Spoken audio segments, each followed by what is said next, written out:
In this video, pag-usapan natin yung isang savings account ng Metrobank kung saan pwede itong i-open online. Unlike sa ibang bank account dito na kailangan sa branch, itong e-savings pwedeng buksan or i-open online.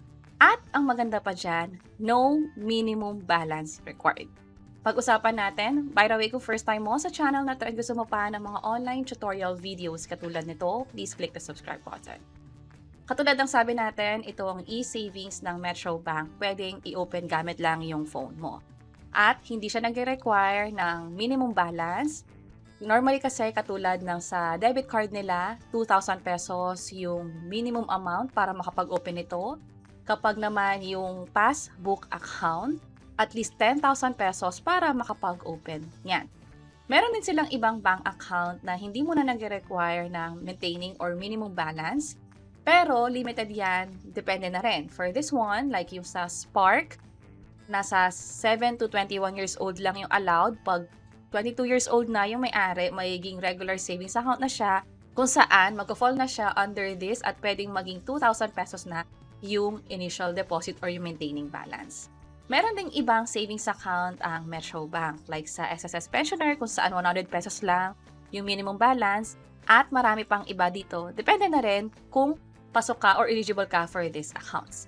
Pero itong e-savings, karamihan sa atin, hindi kailangan bata, pwedeng makapag-open ito at katulad nga ng sabi natin kanina, online lang or gamit yung phone mo, makakapag-open ka na. Pero bago mo gawin yan, ito muna yung mga dapat natin i-consider. Unang-una, meron bang card ito?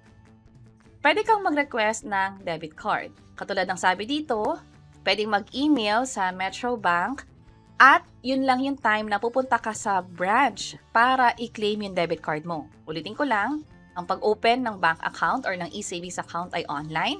Kung gusto mo ng card nila, yun ay kukunin na lang sa branch. And kung may tanong kayo na kailangan pa bang mag-email, pwede ba yung walk-in? Pwede naman kahit walang appointment.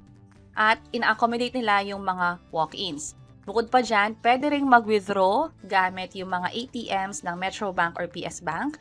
Dahil online ito, ina-allow ang cardless withdrawal na din. Pero just in case na gusto nyo over-the-counter dun sa mga bangko, ina-allow din naman ng Metrobank iyan. Also, pwede ka rin magkaroon ng bank certificate just in case na nire-require ka nito, halimbawa for visa applications o iba pa. Para makapag-open, ang kailangan lang is Filipino citizen at least 18 years old at mag-present ng one government-issued ID, Philippine passport, driver's license, UMID ID or SSS ID, National ID at PRC ID.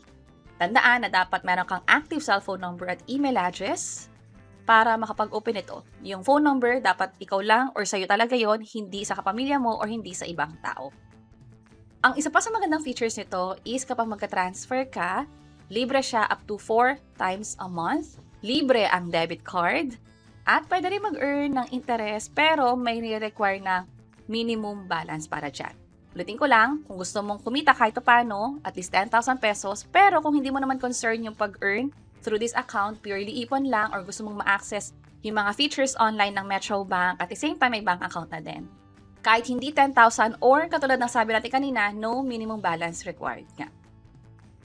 Ito pa ilan sa mga features, pwedeng mag-open ng account real-time, pero later, i-discuss pa natin to kung ano yung mga dapat tandaan.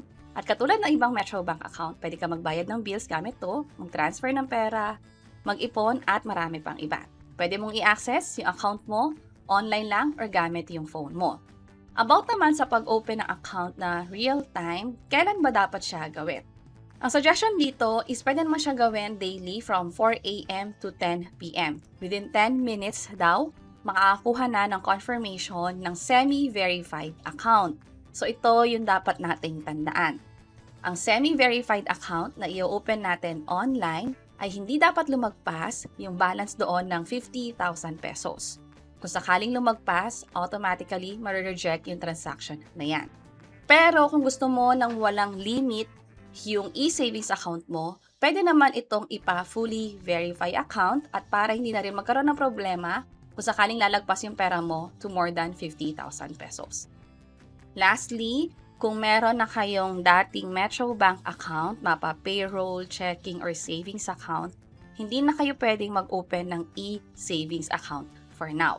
Unless magkaroon ng update, pwede i-allow nila to katulad ng sabi dito, we are working to offer this facility in the future. Isang e-savings account lang ang allowed at hindi ito pwede for joint savings account. Ikaw lang ang pwedeng makapag-open, and speaking ng pag-open, within 24 hours after mo ito ma-open, hindi ka muna pwedeng gumawa ng kahit anong financial transaction katulad ng pagpapadala ng pera, pagbayad ng bills. Hintayin mo yung 24-hour cooling period na sinasabi dito bago gumawa ng kahit na anumang transaction, pagka-enroll or pagka-open ng e-savings account.